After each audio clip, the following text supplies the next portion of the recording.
नमस्कार, प्रणाम। आज हमें आए हैं एक संस्कृत का श्लोक लेकर, जिसे यदि आप लोग भी समझेंगे तो यह काम देगा और यह समझने की ही चीज़ है।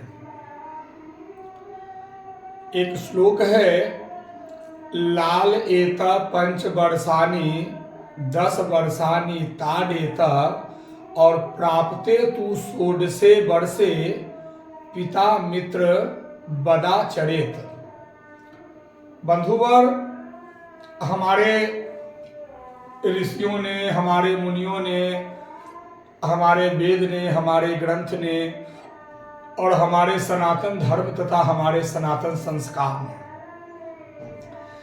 मनुष्य के जन्म से लेकर मृत्यु तक के किस तरीके से जीवन यापन करना है, उन सबके बारे में लाखों वर्ष पहले यह बताया जा चुका है।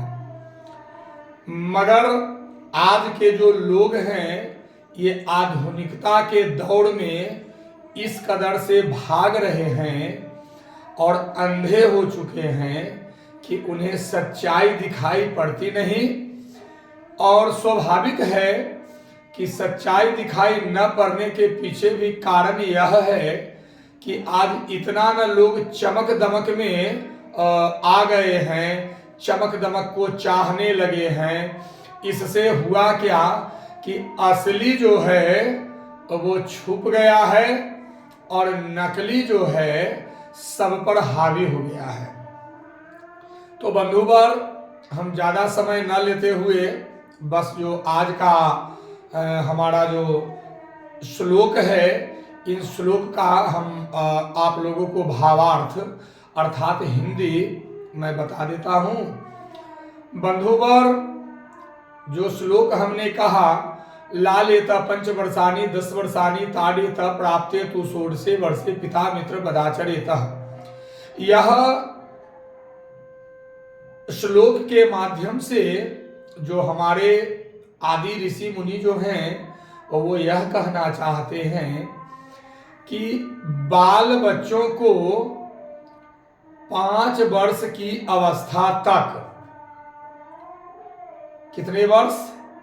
5 वर्ष की अवस्था तक अपने बाल बच्चों को लाड़ प्यार दुलार इत्यादि जो होते हैं आप दीजिए, खूब दीजिए। बच्चे को लाड़ प्यार दुलार सब कुछ दीजिए, क्योंकि लालेता पंच वर्षानि, यानी उन 5 वर्ष की अवस्था तक बच्चों को लालन पालन जो होता है उसमें दुलार हो, प्रेम हो, लाड़ हो, ये सब जरूरी है। तो लाल एता पंच वर्षानि अर्थात 5 वर्ष तक के लाड़ प्यार दुलार, उसके बाद 10 वर्षानि ताड़ेत अर्थात 5 के बाद जब बच्चे की उम्र हो, अवस्था हो, तो उस पीरियड में आप अपने बच्चे को ताड़ेत, ताड़न क्रिया, ताड़न यानी उसको जैसे हो मार कर, पीट कर, आंखों से डरा कर, आप गार्जियन हैं, अपने गार्जियन के रुतबा को दिखाकर बच्चे को सही लाइन दिलाना चाहिए। जैसे सही लाइन में पढ़ाना है, लिखाना है, विद्यालय ले जाना है। कभी कभी देखे होंगे कि कुछ बच्चे जो होते हैं वो पढ़ना नहीं चाहते, विद्यालय में जब गार्जियन लेके जाते हैं या घर पर ही जब समझते हैं कि अब तो इस समय से हमारा विद्यालय है, तो उस समय से वो बच्चे क्या करना शुरू कर देते हैं, रोते हैं, इधर उधर दौड़ते भागते। तो वो तो बच्चे हैं, उनका तो स्वभाव ही ऐसा है, वो तो करेंगे ही करेंगे बंधुवर। लेकिन गार्जियन का यह अर्थात अभिभावक का यह कर्तव्य बनता है कि आप अपने बच्चे को, चाहे वो रोए, चीखे, चिल्लाए, लेकिन नहीं, उसे केवल और केवल गुरु की शरण में अर्थात विद्यालय में हर हाल में भेजना है। वो 2 दिन रोएंगे, 4 दिन रोएंगे, लेकिन धीरे धीरे धीरे धीरे उनको जब आदत पड़ जाएगी तो वो रोज आना शुरू कर देंगे, स्वयं से, अकेले, खुद ब खुद। तो 10 वर्षानी ताड़ेत, अर्थात 6 वर्ष से लेकर 10 वर्ष तक बच्चे को चाहे जैसे हो, मार के, पीट के, दुलार से, पुचकार से, प्यार से, माने जैसे भी हो, कुछ पैसे भी देकर कुछ बच्चों को आदत बना हुआ है, वो आदत गार्जियन ही लगाए हुए हैं और कहते हैं कि हमारा बेटा तो दिन भर में 200 रुपए खा जाता है। अरे भैया, 200 रुपए खा जाता है, तुम उसके खाने के पीछे पड़े हुए हो, उसको ज्ञान के लिए आप कितने रुपए खर्च करते हो? इन बातों को भी सोचना है बंधुवर। तो आप उसको अच्छे लाइन पकड़ाएं, विद्यालय में प्रविष्ट कराएं, प्रवेश कराएं, और साथ ही साथ यह भी बताया गया है मित्रवर, ये तो हो गई 5 वर्ष तक की अवस्था वाला और 10 वर्ष की अवस्था तक वाला, लेकिन साथ ही साथ संस्कृत के विद्वानों ने और हमारे धर्मशास्त्रों ने यह कहा है कि प्राप्ते तू षोडशे वर्षे, अर्थात जब आपके पुत्र की आयु, पुत्री की आयु 16 वर्ष की हो गई हो या 16 वर्ष की हो जाए, तो आप उसे मित्र की तरह व्यवहार करें, उससे जैसे मित्रता में, मित्रवत व्यवहार में आप कुछ काम करते हैं तो अपने मित्रों से सलाह लेते हैं, मशवरा करते हैं, राय विचार करते हैं, उसी तरह से मित्रजन अपने घर में अपने बाल बच्चों से भी, कब? जब वह 16 वर्ष की हो जाए तब उसकी अवस्था, पुत्रियों से माताएं और पुत्रों से पिता, मित्र की तरह व्यवहार करना आप शुरू कर दीजिए। यदि आप कुछ घर में कार्य को करते हैं, करने वाले हैं, विचार कर रहे हैं कि इस काम को हमें करना है, तो उसके लिए आप एक बार अपने पुत्र से जरूर पूछें, बिठाएं और प्रेम से पूछें कि देखो, हम अपने घर में ऐसे ऐसे करने जा रहे हैं, तुम्हारा क्या विचार कहता है?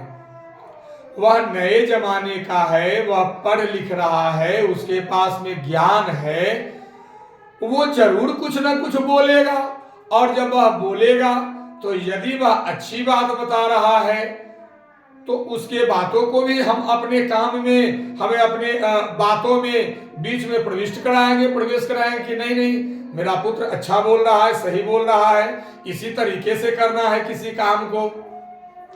तो मित्रवर, यदि आप उस तरीका से करते हैं तो निश्चित ही आपके घरों में शांति, सद्भावना रहेगा, और जिस जगह पर शांति है, जिस जगह पर सद्भावना है, जिस जगह पर आपसी भाईचारा है, जिस घर में प्रेम है, उस घर में देवताओं का निवास हो गया। और सोच लीजिए कि जहाँ देवताओं का निवास होता है, जहाँ देवता रहते हैं, उस जगह को क्या कहते हैं? मंदिर कहते हैं ना। तो उसी तरीका से आपका घर भी मंदिर हो जाएगा बंधुवर, और जब मंदिर आपका घर हो जाएगा तो उस घर में रहने वाले जितने जो व्यक्ति हैं वो सब भगवान के भक्त हो जाएंगे, क्योंकि मंदिर में तो भक्त ही जाते हैं पूजा करने के लिए। तो उसी तरीका से ये जो बताया गया संस्कृत श्लोक, इस श्लोक का मैंने भावार्थ इसलिए आपको इस वीडियो के माध्यम से, हम अपने चैनल के माध्यम से बताए कि इन सब चीजों को आप अपने घरों में कर करके देखना शुरू करें, और देखिए कि इससे क्या लाभ मिलता है। यह सब जो चीजें हैं, यह सब जो बताई गई हैं हमारे सनातन में, यह सब एक प्रयोग किया गया, ये सब श्लोक हैं। कुछ मंत्र भी मैं बताऊंगा आने वाले समय में, आने वाले वीडियो में, और उसका भी विश्लेषण करूंगा। और आज मैंने इसीलिए बताया कि अभी के इस भाग दौड़ भरी जिंदगी में, इस नए जमाने में बहुत ज़्यादा सुनने को मिलता है, देखने को मिलता है। आपसी विद्वेष है, आपस में प्रेम नहीं है, भाईचारा नहीं है, सहिष्णुता नहीं है, विवेकशीलता लोगों से मर रही है। इन सब के पीछे कारण एक ही है और वह कारण का नाम है अज्ञान। ऐसा नहीं कि हम नहीं पढ़े तो हम अज्ञानी हैं, नहीं। कभी कभी कुछ लोग पढ़ लिख कर करके भी अज्ञान हो जाते हैं। क्यों? क्योंकि ज्ञानम भारम क्रिया बिना। ज्ञान जो है बोझ के समान हो जाता है, भार के समान हो जाता है। कब? जब आपने ज्ञान प्राप्त किया और उसको आपने अपने कर्म में अर्थात अपने क्रिया में उतारा नहीं, तो वह तो वजन हो जाएगा, भार हो जाएगा। खैर, आज हमने बस आपको बतलाया बंधुवर कि आप अपने भी घरों में इन बातों को कर करके देखना शुरू कीजिए और इससे लाभ लेना शुरू कीजिए और देखिए कि इससे निकलने वाले जो परिणाम हैं वो परिणाम क्या होते हैं। ठीक है, आज बस हम इतना ही और फिर मिलते हैं एक अगले अंक में, कल के अंक में मिलते हैं। तब तक के लिए जय बजरंगबली, जय सिया राम, राधे राधे जी।